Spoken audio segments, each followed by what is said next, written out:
امام غزالی रहमतुल्लाह अलैह फरमाते हैं कि गीबत इसको कहते हैं कि किसी शख्स का ज़िक्र उसकी पीठ पीछे इस तरीक़ पर किया जाए कि अगर वो सुने तो उसे रंज हो।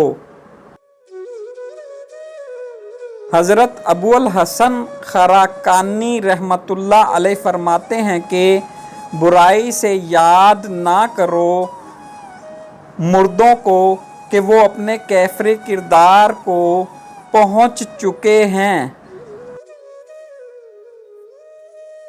हज़रत गौस पाक रहमतुल्लाह अलैह फरमाते हैं कि हमारी गीबत करने वाले हमारे किसान हैं कि हम खराज देते हैं और वो अपने अमाल सालिहा अपने अमाल नामा में मुंतकिल कर देते हैं। हज़रत उमर फ़ारूक रज़ियल्लाह ताला अन्हु फरमाते हैं कि हजूर अकरम सल्लल्लाहु अलैहि वसल्लम ने चुगली खाने, गीबत सुनने और गीबत करने से मना फरमाया है। हज़रत अली रज़ियल्लाह ताला अन्हु फरमाते हैं कि गीबत सुनने वाला गीबत करने वालों में दाखिल और बुरे काम पर राज़ी होने वाला गोया उसका फ़ाइल है। हज़रत अली रज़ियल्लाह ताला अन्हु फरमाते हैं कि फासिक की बुराई बयान करना गीबत नहीं।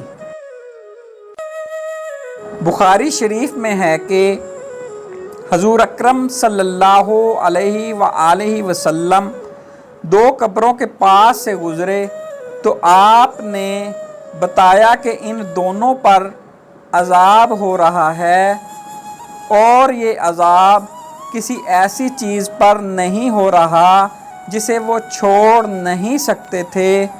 अगर चाहते तो बआसानी इसको छोड़ सकते थे। बिलाशुबा इनका जुर्म बड़ा है।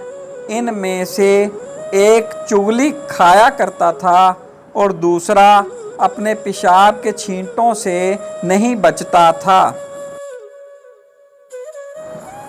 बुखारी शरीफ में है कि चुगलखोर जन्नत में नहीं जाएगा। अल्लाह ताला के बदतरीन बंदे वो हैं जो लोगों में चुगली खाते फिरते हैं और दोस्तों के दरमियान जुदाई डालते हैं। चुगलखोर खुदा को सख्त नापसंद है। चुगली खाने वाला जहन्नमी है।